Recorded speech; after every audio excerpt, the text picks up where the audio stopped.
Right, we talked a lot about futures. Is my mic okay? Yes? We talked a lot about futures, and our futures are certainly digital. And I'm going to go through some numbers, which I think they're quite banal, actually, but they're for illustrations only. So if we look, for instance, and we have quite a lot of colleagues from BT here, if we are looking who are the real customers of our networks, that is devices rather than people. And this is becoming more and more true. For instance, by 2030, the number of Ethernet-connected devices are going to be 59 times more than the world population. Now, that really shows a quite significant trend, because, for instance, when BT are designing their networks, and I hope it's not going to happen, but your customer is going to be devices. So the commercial reality is that you are going to be designing services for these devices that are going to be 59 times more than people. So the question is, if that is the reality, what will be the role of humans in the future of digital service delivery chain? And this is a key question. If everything is digital, if everything is devices, speaking to devices, what about us?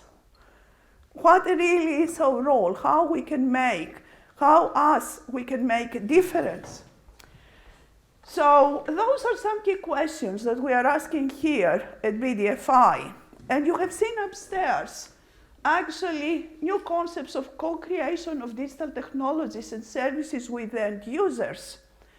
And that is happening quite a lot at Neutral Labs. How you can bring teams together to think together, to co-create, and actually put a stake in the proposition of that question, what is the role of humans? The second one, we all talked about artificial intelligence and machine learning.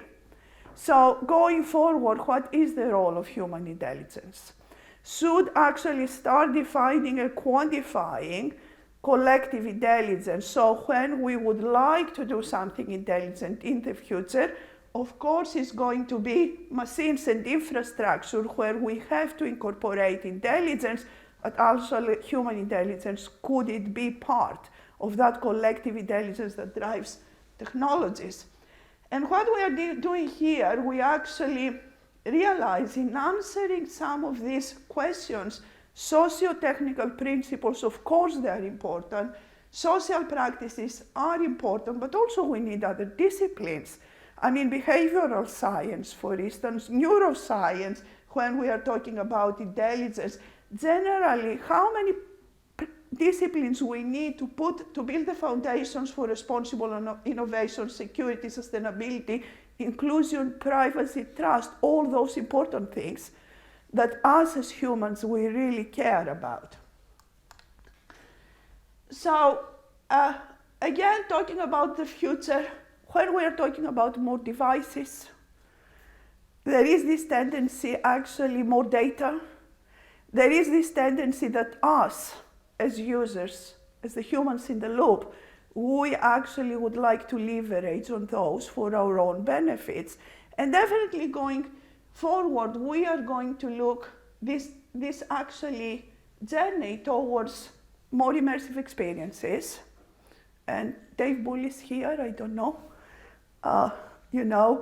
Projects like My World, for instance, they are innovating on that content immersion side, while, for instance, BDFI is looking at the digital and digital services question more widely. For example, again, I'll go back because we have so many BT and telecom colleagues here. If we are looking, for instance, the next generation of mobile network, the next G, 6G, 7G, it seems likely that it's going to be driven by this expectation of immersive living, cyber-physical convergence, Internet of Senses.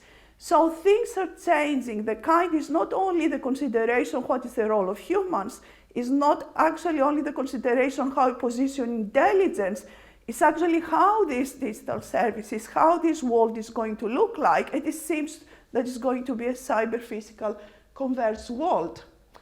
Also, we know that, again, looking in the future, that actually with what we have at the moment as digital infrastructure, for instance, the metaverse, holographic society, however we call it, is not going to be an application that we are going to run on top of existing infrastructures.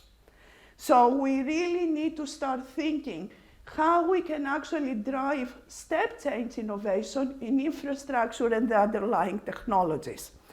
And I just go back to the fact that actually BDFI has a creational position towards future technologies. It's not only anticipatory studies, it's how we can understand and drive the kind of digital technologies that we need to create and digital services to drive these futures that we would like to see.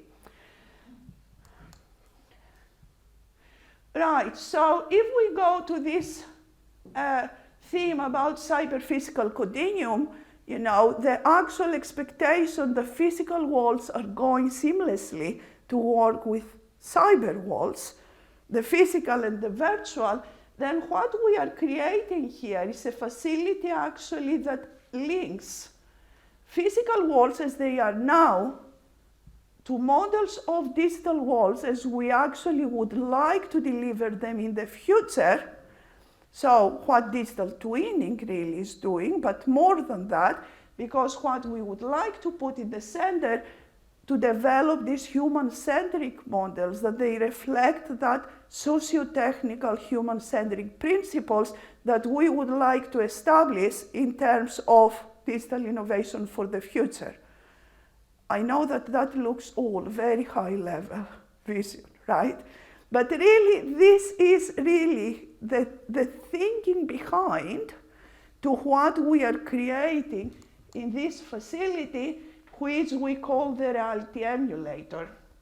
So we are creating here a facility that actually, starting from physical worlds, create the model to represent digital worlds of the future. It's a collaborative facility and inclusive. Is going to be multi-sensory, of course technologically advanced, and the whole idea is to use this facility. What we do upstairs, we are actually enacting socio-technical collaboration. What we are going to be doing here is actually enacting creation of technologies, you know, of digital futures.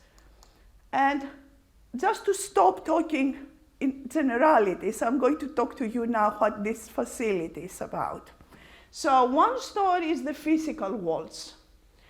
So this facility here is already connected with a lot of physical environments that are sitting outside this building. So there are masses of fiber that have connected, already have been installed, connecting this building to places like the IoT platforms in our city. Our test beds, for instance, transport test beds or test environments, manufacturing test beds out in our science park, our ports, Avonmouth Port, BT Labs in Industrial Park, you know, other places across the country, for instance, test beds in London, test beds now in the US. So we have a transatlantic fiber link that actually connects this place with a number of NSF test beds in US. So those are physical environments, and they are laboratories, they could be IoT platforms, they could be cities, as I mentioned, factories, transport, and so on. And the plan is to use these physical environments to collect actually real-time data of pilots, of experiences, as they are happening now, or as we are going to make them, drive them in the future. So real data from physical pilots. And when you are having physical pilots, we all know it, that actually physical pilots, they are very constrained in terms of size, they are very constrained in terms of users. So they give us quite a lot of knowledge, but in reality, there is a scalability constraint on the learning that you can get through physical pilots. But we absolutely need this physical data. And the question here is how we can take now this physical data, how I can extract knowledge from this physical data, and then how can I apply AI, machine learning, consolidate this data with archive data, for instance, social science archive data. How I can bring this data space to actually create added value knowledge, and through this added value knowledge, scale up and create these digital models of actual future scenarios. Where these data are being collected? Here. So if you can see there is a data center cell. You can see actually the data center through the data center viewing window. So it's so here we have a data infrastructure. All the fiber is terminating to this data center. This is a place where we are collecting process data. We do all the clever stuff. And this is actually the space where we are running digital twinning models. So let's say our model could be the future model of our city, of our neighborhoods, of our streets. It could be Industry 5.0 or 6.0, depending where we would like to reflect. It could be BT's future network, for instance, as it's evolving as a national infrastructure. So think big in terms of the digital models. But there's not only this, because there is no human in that loop, is there? And I started with that human in the loop. So what we are doing, we are collecting directly this data center with an immersive facility which is going to be in the middle of this room. And this is a multi-user, multi-sensory facility, where actually we can directly provide services of our digital models to multiple users. Now imagine we are designing now our 6G network. We are providing 6G service. Probably that's not exciting for all of you. For me, it's super exciting. But the thing is that we are actually providing 6G future services to multiple users so they can experience this service now. Now, what this means, that means that immediately we start understanding, specifically with our colleagues, that they have the right discipline and methodologies to analyze that user experience space. We can create an iterative loop back to the virtual production, and therefore co-optimize not only through data and emulation, but through user experience at the same time.